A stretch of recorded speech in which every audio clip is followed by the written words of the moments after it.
اعوذ باللہ من الشیطان الرجیم، بسم اللہ الرحمن الرحیم۔ اسناد آیت الکرسی کے فائد مصباح کف عامی میں جناب رسول خدا صلی اللہ علیہ وآلہ وسلم سے منقول ہے کہ جو شخص ان آیات کو پڑھے خداوند عالم اس کے قلب میں حکمت و ایمان و خلوص و تقول و سکینہ و وقار کو داخل کرے گا، اور جو اس کو آب زمزم یا آب بارہ سے لکھ کر پیے تو اس کے جسم سے ہر بیماری خارج ہوگی اور وسوسۂ شیاطین اور انسان اس سے دور ہو جائیں گے، اور جو شخص اس کو تعویذ بنا کر پہنے تو جانور، انبکی اور حشرات الارض اور ہر سحر اور بیماری جسم سے محفوظ رہے۔ جو شخص اس کو پڑھے خدا اس پر بھی کبھی عذاب نازل نہ کرے گا اور نظر رحمت سے اس کو دیکھے گا، اس پر تونگری کے دروازے کھول دے گا، لکھ کر گلے میں لٹکائیں تو درد و صرع و فکر دور ہوں گے۔ بسم اللہ الرحمن الرحیم۔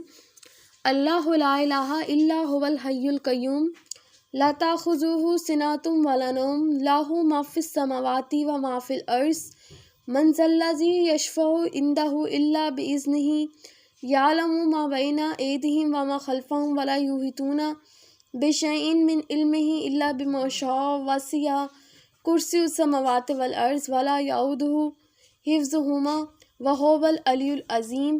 لا اکراہ فی الدین قد تبین الرشد من الغی فمن یکفر بالطاغوت ویؤمن باللہ فقد استمسک بالعروۃ الوثقی لا انفصام لہا واللہ سمیع علیم۔ اللہ ولی الذین آمنوا یخرجہم من الظلمات الی النور والذین کفروا اولیاؤہم الطاغوت یخرجونہم من النور الی الظلمات اولئک اصحاب النار ھم فیہا خالدون۔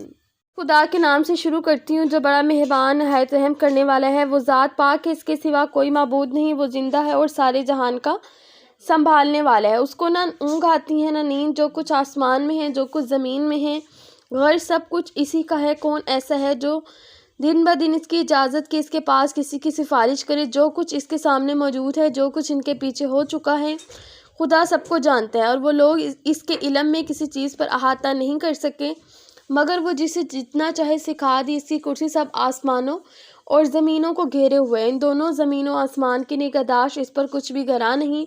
وہ بڑا عالی شان بزرگ مرتبہ ہے، دین میں کسی طرح کی زبردستی نہیں، کیونکہ ہدایت گمراہی سے الگ ظاہر ہو چکی۔